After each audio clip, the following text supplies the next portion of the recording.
अस्सलाम वालेकुम मेरे प्यारे भैन भरावो। हाँ जी, हीर रांझे के दरबार ते असीं पहुँच गए है तो मैं तुहानूं अज विजिट करान लगी हाँ हीर रांझे के दरबार दा। मेरे भैन भरावां ने कईयां ने नहीं हीर रांझे का दरबार देखिया ना, इस वजह नाल मैं कहा चलो मैं अज ना हीर रांझे का दरबार तुहानूं दिखांदी हैगी आ। यह गली हैगी आ उपर नूं जा रही हैगी आ ते यह जूलरी हैगी आ। देखो हीर रांझे के दरबार ते ਜਿਹੜੀਆਂ जोड़ियां आंदियां वा ना तो फिर इत्थों दी जूलरी लैके जांदियां वा। यह किताबां पईयां वा हीर रांझे की कहानी आ ते अपना सारियां कहानियां इत्थे हैगियां जेह्ड़े प्यार करने वाले हैगे आ ना उन्हां दियां कहानियां वा ते इत्थों फिर लैके जांदे आ लोग, पढ़दे हैगे आ भी साडा अजीम विरसा हैगा वा ना भी वो फिर किताबां दे विच लिखिया होया। यह हीर रांझा देखो जी माशाअल्लाह किन्ने प्यारे लग रहे आ। ये मूर्तियां बनियां हुईयां वा हीर रांझे दियां ते लोग इत्थों दी ना लैके जांदे अपने घरां च सजावट करदे हैगे आ। ऐ जी माशाअल्लाह दरबार आ गया वा हीर रांझे दा। ते यह देखो हुण मैं तुहानूं दिखांदी हैगी हीर रांझे का दरबार। सुबह सुबह का टाइम हैगा वा ते उत्थे जेह्ड़े लोग रहने वाले सफाई करदे आ ते पर मैं हुण उपर चढ़दी पई हैगी आ, जगह भी गिल्ली हैगी आ, मैं किते तिलक ही ना जावां। ते यह देखो माशाअल्लाह हीर रांझे का दरबार आ, बहुत अच्छा हैगा माशाअल्लाह, बहुत प्यारा वा। लोग इत्थे आंदे आ सलाम करन वास्ते। ते अज जुमेरात सीगी ते शाम दे टाइम ते इत्थे फिर इस तरह हुंदा वा भी जिद्दां ना मेला लग्या होया, मेले का समा हुंदा वा। लोग इत्थे आके न्याज़ां वंडदे हैगे आ, दुआवां मंगदे हैगे आ। यह देखो माशाअल्लाह किन्ना प्यारा दरबार हैगा। यह साडा हीर रांझे का दरबार आ माशाअल्लाह।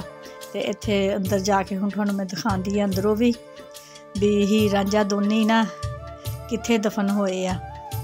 यह अंदर आ गए असीं ते मैं हुण तुहानूं सारे बन्नेओ दिखांदी हैगी आ। यह देखो दीवारां माशाअल्लाह दरबार दी अंदरली सैड तो यह अंदरला हिस्सा हैगा वा दरबार दा। यह उन्हां दी खानगाह हैगी आ जिथे दोने ना दफन हो गए सीगे जिंदा। ते यह देखो माशाअल्लाह बहुत अच्छियां चीज़ां हैगियां। यह चिराग भी पए आ, ये धागे बन्ने हुए चूड़ियां वा, लोग मन्नतां मनदे आ ना आके इत्थे ते उन्हां दियां मन्नतां पूरियां हुंदियां वा। यह देखो चूड़ियां भी नाल टंगियां हुईयां वा, धागे भी बन्ने हुए आ। जेह्ड़े लोग प्यार करने वाले हैगे आ ना वो आके फिर इत्थे धागे बन्न के जांदे हैगे आ।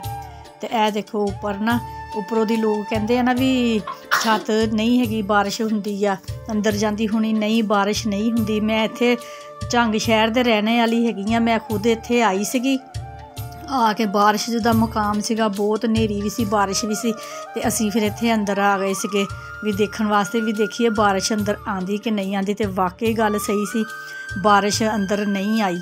असीं सारे फैमिली सी, मैं भी सी, मेरी भाभी हुणे असीं काफ़ी इकट्ठे होके आए सी दरबार ते ना। ते फिर असीं इत्थे अंदर दरबार दे अंदर पनाह लई सीगी ते असीं इत्थे फिर खलोते रहे सी जिन्नी देर बारिश हुंदी रही है। यह नमक हैगा वा इत्थों दे लोग ही लैके जांदे, शफा मिलदी हैगी आ यह नमक दे विचों दी। नाल ही गल्ला भी लग्या होया वा अपनी भैन भरावां दी जिन्नी कोई हिम्मत तौफीक हुंदी आ ते इत्थे न्याज वास्ते ना ते फिर इत्थे पैसे पा देईदे हैगे आ। फिर जदों कोई ख़त्म वगैरह हुंदा वा ते फिर ओह गल्ले चों कड्ढ के ना इत्थे न्याज़ां वंडदे हैगे आ। ईमान खलोती आ बाय बाय करन डई हैगी आ, मेरे नाल ही फिरन डई आ ईमान फातिमा भी। तुहानूं पता ही है ईमान दे नाम ते मैं अपने चैनल दा नाम बनाया होया ईमान विलेज। ते सबसक्राइब भी करियो ते लाइक भी करियो मेरी वीडियो नूं ते पसंद आई ते घंटी दा बटन लाजमी दबा दिओ। यह देखो माशाअल्लाह यह लोग जेह्ड़े प्यार करने वाले हैगे आ ना वो अपने नाम लिख के गए हुए हीर रांझे दे दरबार ते, ओहदियां दीवारां बाहरली सैड तो ना नाम लिख के गए आ। ते यह देखो दरख्त हैगा वा हीर रांझे दे दरबार जेह्ड़ा अंदर ग्राउंड हैगा ना सेन उत्थे, ते ओहदे उत्ते भी लोगों ने नाम लिखे हुए हैगे आ। प्यार करने वाले जेह्ड़े जोड़ियां आंदियां वा ना ते आके इत्थे नाम लिख के जांदियां, मन्नतां मंग के जांदियां भी असीं मिल जाइए ते असीं फिर सलाम करन आवांगे। ते वाकई गल सच्ची हैगी आ, लोग बहुत आंदे हैगे इत्थे सलाम करन वास्ते।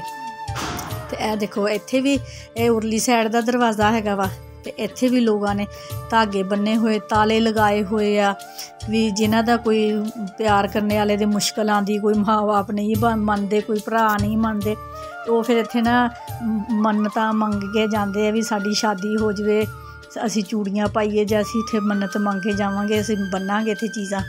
ते यह देखो यह नाल ही कब्रस्तान हैगा वा ते इत्थे नाल ही भी लोग दफन होए हुए आ। ते यह देखो माशाअल्लाह यह भी नाम लिखिया होया वा, कोई प्यार करने वाला ना नाम लिख के गया वा दीवार दे उत्ते, यह भी नाम लिख के गए हैगे आ।